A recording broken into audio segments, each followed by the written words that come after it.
Hello everyone and welcome back to my channel. In today's video, we are going to be talking about all things cash envelopes and sinking funds, and I'm just going to talk all about it because this is going to be my first real video in years where I am just kind of laying it all out. I'm going to be sharing our new and improved system, why we have this new and improved system, and also I am going to be stuffing cash envelopes / sinking funds in this video. So we have a lot to cover today. This video may be lengthy. I encourage you to grab a snack or a drink or something of the sort. But without further ado, let's go ahead and hop into the video.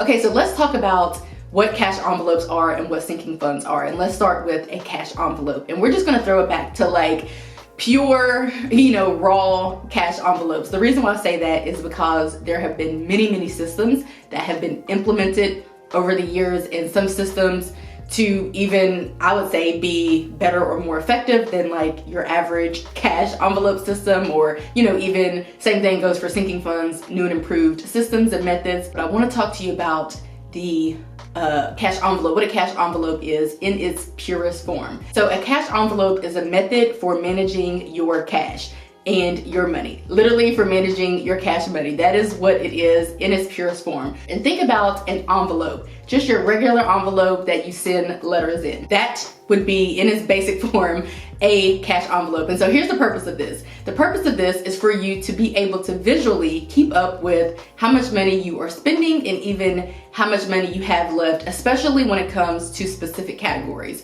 And I would venture to say that when this method came about, or how this method has been implemented in the financial system, it is best to use envelopes and the cash envelope system when it comes to the areas in which you struggle the most. You don't have to do that. You can have a whole bunch of envelopes. You can have envelopes for areas where you don't even struggle. You can do whatever it is that you want to do, but I would say that from what I've seen, mostly people use it for the areas where they struggle the most. So let's say that you struggle with eating out, and let's say you try to stick to a $200 eating out budget each and every month. Well, if that is the case for you, then at the beginning of the month, you would put into your eating out envelope $200. Or let's say you get paid weekly, then maybe you would put $50, which is 1/4 of 200, in the envelope each time that you get paid. Or let's say you get paid twice a month, then you might consider putting $100, which is half of the $200 budget,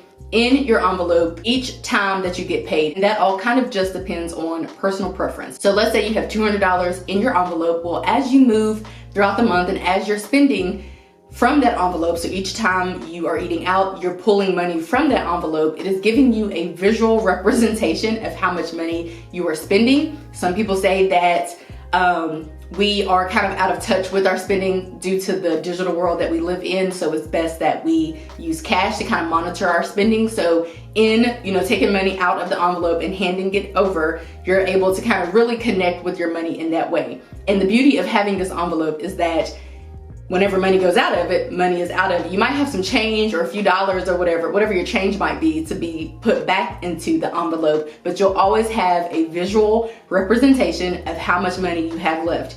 And you'll always know how much money went out because you'll see how much money you have left. So that is a cash envelope. Like I mentioned, there are many different systems now. It has certainly evolved. Some people just kind of paperclip their money. Some people use a digital form, AKA me. Some people use a wallet that has different sections, and they kind of use each section as their envelopes.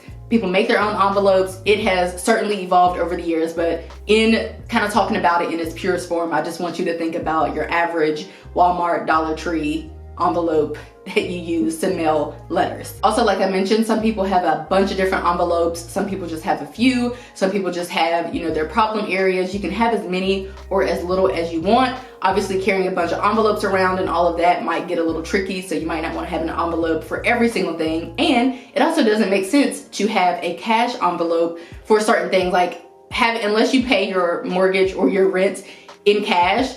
It really wouldn't make sense to have an envelope for that, because 9 times out of 10, you're probably paying that bill online. Same for like internet or water or other types of bills.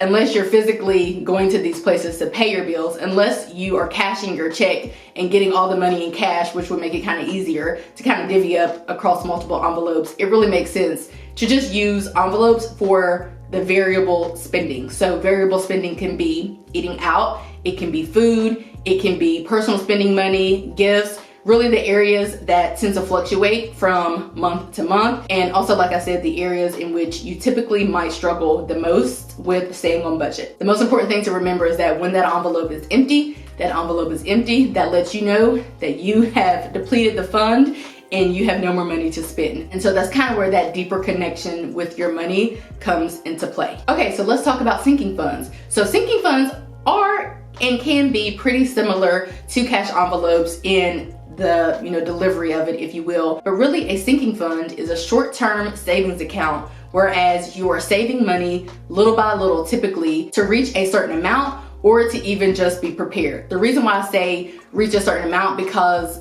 sometimes when we're saving money, we know how much money we need. Sometimes we're trying to save up money to go on a $1,000 vacation, so we know what that amount is going to be. But other times, people implement sinking funds where they are saving money for something where they don't actually know the exact amount, but they know they need to be saving money for it. I liken it to saving for, let's say, car maintenance. We don't typically know how much or when we're gonna need new tires. We don't know how much this maintenance is going to be, if something messes up. Sometimes we can figure out what our typical oil change and things like that.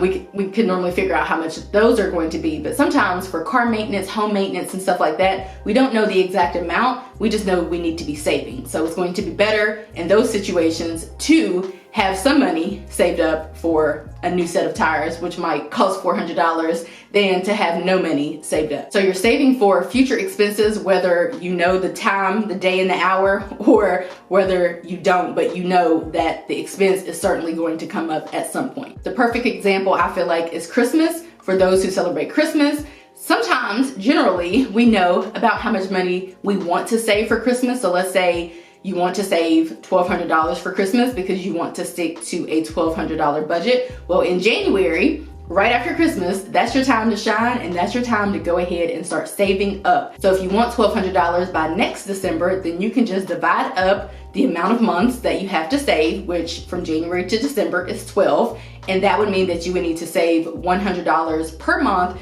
to have $1,200 in your bank account by December. Now, if you want to start your Christmas shopping in November or October, then you would have to divide by 11 and 10 respectively. Some people save more like an even amount each and every month. Some people save, if they have extra money, maybe they'll do $200 in January as they're saving for Christmas, or maybe they get a bonus in February for $500, so they save all of that for Christmas. It really just depends on the rate in which you can save and, really how important it is for you to have some money sooner rather than later. For me, I might start Christmas shopping in November, but I'm certainly not a person to do any type of Christmas shopping before that. So it really just depends on personal preference. And like I was saying with cash envelopes, systems have evolved. Some people are saving money digitally. Some people are saving money in cash. Some people have multiple sinking funds. Some people have 3 sinking funds. Some people have 1 large sinking fund. Some people have 20 sinking funds. It really just depends on personal preference. So I hope that I was able to give you guys a good visual representation of what cash envelopes and sinking funds are. There is a ton of information out there for further elaboration, but what I want to talk about now is why we started and stopped using both methods relatively quickly and why we're starting to implement both methods again. Okay, so you guys have actually known me for as long as I have been budgeting and for as long as my husband and I have been budgeting. Our 5th anniversary is next week, and we combined our finances probably about 6 months or so maybe after we got married, and then around the same time I started my YouTube channel. So everything that I've learned about money, I have learned before this camera. Well, previously I was filming on my iPhone, but before this camera, my iPhone, and right before your very eyes. So when we first started learning about all these different methods, we were definitely interested in cash envelopes, but the real issue is that we just live in a digital age, in a digital world, and there's really no reason for me to withdraw money, because whether I'm going to buy it or not, is dependent on whether I'm going to buy it or not. I think about when we donate to different causes at work. Well, certainly I can donate in cash, but I can also donate via Cash App to whoever is taking up the money, or Venmo or PayPal. So if I'm going to donate, I'm going to donate, and me going to withdraw 20 or not withdrawing 20 wouldn't really matter, because it really just comes down to if I'm going to spend that money. So the issue that we were having in the beginning is that we would have the cash envelopes. First of all, we're not really cash spenders, but we would have these cash envelopes, literally the Dollar Tree envelopes, and we had maybe like 5 or 6 of them. And the issue was that I didn't really know where to keep them, because I would have them on me, but then my husband would need them. Let's say he was stopping on his way home from work to pick up some groceries, or he was doing grocery shopping or whatever, and it just seemed like a headache. And honestly, it just seemed like a headache to be passing back these envelopes. My next thought, which is what we tried, is to keep them in a neutral location, a central location, which was at home. Again, didn't really help us when we were getting gas on our way home from work, or getting groceries on our way home from work, or whatever the case was. It just seemed like a headache. Kind of the same thing for sinking funds, although I couldn't really figure it out because I didn't really see the need to have multiple sinking funds. And the only reason why I feel the need to have multiple sinking funds now is because our life has certainly changed from 4.5, 5 years ago. We have a pet now. She's going to get older. She's going to need things. So now we are starting a pet sinking fund. We are going to need a new car soon, eventually, I guess. So we need to start saving up for that. We are going to want to have our first child soon, and having a child in the United States costs money for some people, for a lot of us. So we're going to have to start saving up for that. We have a house now instead of an apartment, and it's going to need maintenance eventually. And so that is why we have implemented these sinking funds. And so that is why we have started these sinking funds. But I do want to point out, technically we are starting cash envelopes, digital cash envelopes, and sinking funds, digital sinking funds. And as we move through them and talking about them, I will explain, kind of like which ones are cash envelopes and are going to be more fluid, and which ones are sinking funds and are not going to be so fluid. And that's just how I'm thinking about that. Let's go ahead and talk about what the plan was for this month in October, and I'll also share with you guys what ended up happening in October. Okay, so originally I shared that we were going to potentially try to put $1,250 into our cash envelopes / sinking funds for the month of October. Well, we actually ended up paying ourselves more from the business because we got a larger amount, and so we just paid ourselves a higher salary, if you will. And so for which case I bumped that number to $1,620. Then I actually sold a TV stand for $100. So I technically bumped that number to $1,720. So $1,720 is what we were going to be spending or saving for our sinking funds and our cash envelopes. But as we go through this, it'll make so much more sense as to why I did what I did. Okay, let's talk about what method we used, or why we decided on the method that we decided to use. So we have been Ally Mobile Bank members for years. We have a checking account and a savings account. Well, I recently learned that they have this new feature called buckets, and basically the buckets are mini savings accounts within your main savings accounts. And I learned that you could add up to 10 buckets. And so I just ran with that for our cash envelopes / sinking funds. And so I created 10 different categories, mainly based on the fact that we could only create 10 buckets. Otherwise, I probably would have created another one. Although, to be fair, there's your core savings, which could technically be a fund by itself, and then there is the bucket. So technically you have 11, if that makes sense. We also have a checking account with Ally, so technically I could make that out to be like 12 funds, but it's fine. Because I was doing this digitally, I felt like I had 2 options. So I could move money into the account at the beginning of the month, but then I was thinking, well, with a savings account, you can only withdraw and whatnot a certain amount of times. I think it's 6 times. So I don't want to be transferring money each time that I spend money. Like, as an example, let's say I transferred in $200 for medical, but then we use some of the medical money. Well, I don't have a card attached to my savings account because it's a savings account, so I can't swipe my card directly. So therefore I was thinking, I don't want to keep transferring money in and out each time that I make a purchase. That wouldn't make sense. I don't want to transfer money out, weekly, that seemed to be somewhat of a headache. And most importantly, the reason why we're doing it this way is because we use our credit card for 90% of our purchases, actually 100% of them minus our bills. And so we do that and we get points and hundreds of dollars we get back each and every month, which we typically use for our dog and for decorating our house and whatnot. So I really appreciate getting that cash back. Also, we use cash back apps which are attached to our credit card, so we get double the cash back. So therefore I was thinking, well, I'm going to continue to use a credit card, but I do want to have these sinking funds and cash envelopes and begin saving up and setting aside money for these different reasons. And so I decided that I was actually going to put a line item in our budget for the amount, so $17.20, and then I was going to manually keep track of the money that was spent from each category, and then at the end of the month, whatever was left, I was going to deposit that into the account at the end of the month. And so that is what I've tried for October. I'm thinking it's gonna work as we move forward. The only reason why it seems tricky right now is because we put money into our giving fund in October, but then we had 2 birthdays.